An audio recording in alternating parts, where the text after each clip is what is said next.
Are these really 10 times better than these? Have you ever wondered why there is such a huge price difference? Will you draw better with Faber-Castell pencils, or is there something wrong with these $5 pencils?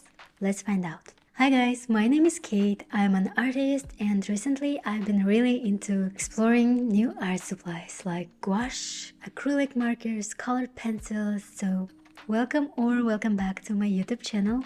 In this video, I'll compare these two sets side by side to see if expensive pencils are really worth the investment or if the budget option is just as good. This is going to be a two-part video. First, I'll compare their quality through different tests, and then I'll sketch two similar drawings with each set and compare the results. I'm super curious because this is going to be my first time trying Crayola pencils, and what if they are actually amazing and I won't need to spend a fortune again? Let's find out. I love hatching and I love thin, clean outlines, so it's crucial for a pencil to hold a point. Let's test two similar colors and see how long each one stays sharp.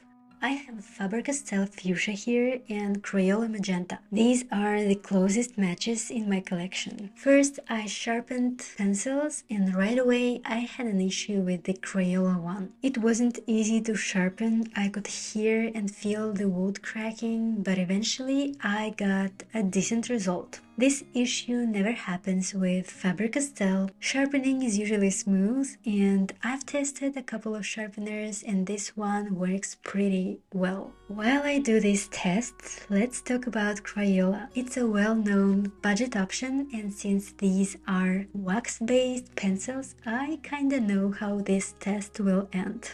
Faber-Castell pencils have an oil-based core, which naturally makes them stronger. Well, if you're an artist and you have a preferred color palette, you know that some colors usually get used up much faster than others. And unfortunately, Crayola doesn't offer individual pencils, which is definitely a downside for me. Also, I've scrolled through multiple reviews online, and here is the most common complaints about Crayola pencils. The wood sometimes cracks or the core breaks. Some people find the colors are not vivid enough, and others say they don't blend easily. We will dive deeper into all of that today, but for now we have our first test result.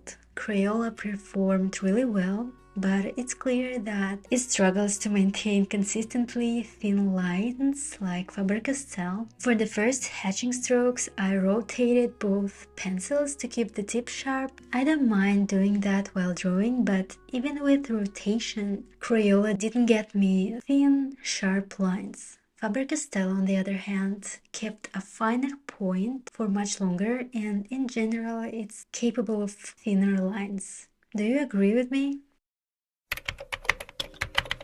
Once again, we have two similar hues. Let's see if there is a difference in saturation. I'm using Faber-Castell Cadmium Orange and Crayola Yellow Orange. Guys, if you're enjoying the video, don't forget to like and subscribe for more art-related content. I've also linked the pencils and my sharpener in the description, so if you are interested, feel free to check them out. I have to say, I am impressed with Crayola here. It's pretty common to hear that Crayola pencils don't give you vivid, solid coverage, but with a bit more pressure, I was able to get a great result. Both pencils performed really well in this test.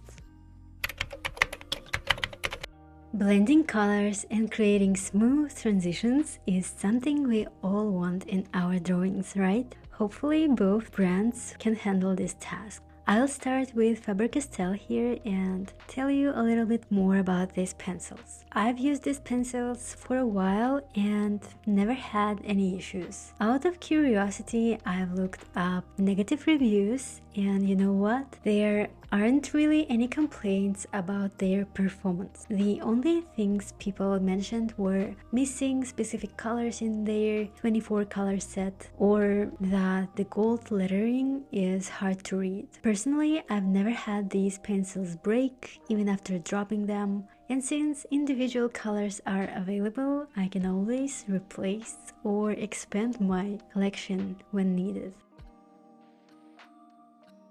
As for the blending test, both pencils created smooth transitions. At this point, I have to say I'm starting to like Crayola.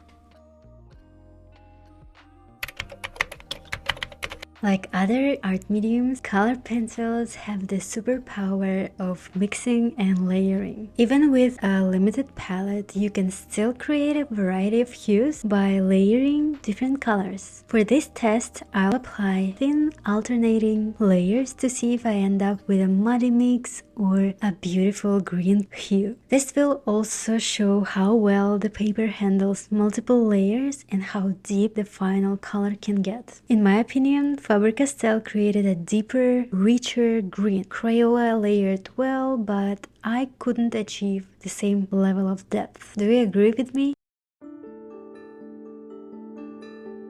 These tests actually made me consider adding Crayola to my go-to art supplies. It's an affordable option with a wide variety of colors, and this 36 color set includes almost every shade I regularly use. But at this point, it was too early to jump to conclusions. Let's see how they perform in full drawings. I was curious to find out if it would be obvious which drawing was made with the budget pencils. And later, I asked my husband, and he guessed it wrong.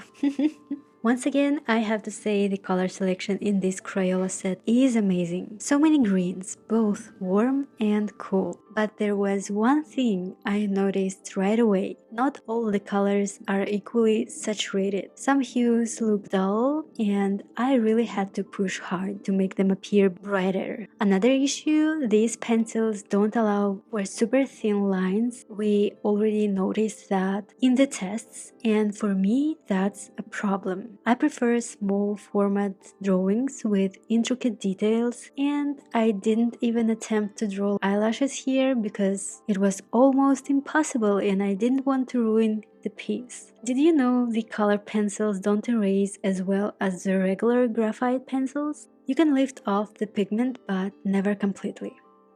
Another downside, Crayola pencils crumble. Also, my hand really got tired while working on this sketch because I had to constantly apply pressure. I have mixed feelings about this set. I still find it a good value and I'd definitely use them again, but probably for a larger drawing where I wouldn't need as much precision. What do you think about these pencils? Do you have your favorite brand? Let me know that in the comments. Personally, I'd love to try Prismacolor. If you tried Prismacolor pencils, what is your opinion on this set? Is it worth trying out?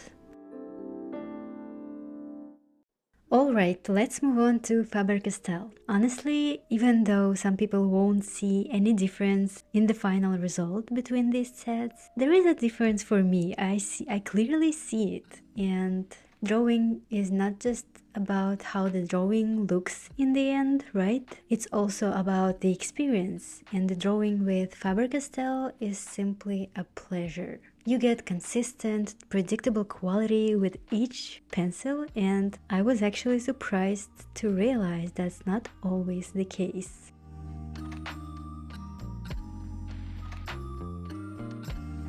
If I had to point out at least one downside, I'd say it's easy to overwork your drawing by applying too much pressure, too much pigment. And of course, the price. $50 for pencils is pretty expensive. If you need more than 36 colors, it gets even pricier.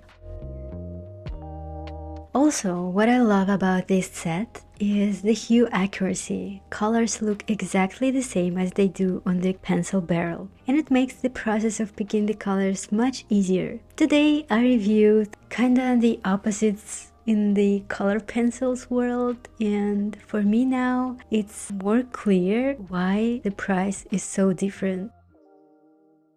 Alright guys, I think that's it for today. It was fun trying out new art supplies. I hope you enjoyed the video. Please take a moment to give it a thumbs up and let me know your thoughts and share your favorite colored pencil brands and tips in the comments. Thank you, see you in the next video, bye bye.